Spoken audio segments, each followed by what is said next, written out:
Nagkaroon ng landslide sa National Highway ng Dumalinaw, Zamboanga del Sur dahil sa malakas na ulan. Dahil hindi madaanan ng kalsada, dumiskarte ang ilang motorista. Nilagyan nila ng kahoy ang ibabaw ng isang kanal para makatawid. Pero mga motor lang ang nakadadaan dito at hindi ang mga malalaking sasakyan. Makalipas ang 3 oras na daraanan na muli ang kalsada kasunod ng clearing operations. Sa Malalag, Davao del Sur naman, pinasok ng baha ang ilang bahay dahil sa malakas na ulan.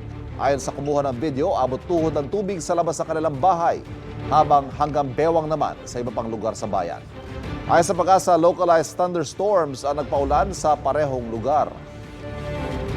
Kapuso, huwag magpapahuli sa latest news and updates. Mag-iuna ka sa balita at mag-subscribe sa YouTube channel ng GMA Integrated News.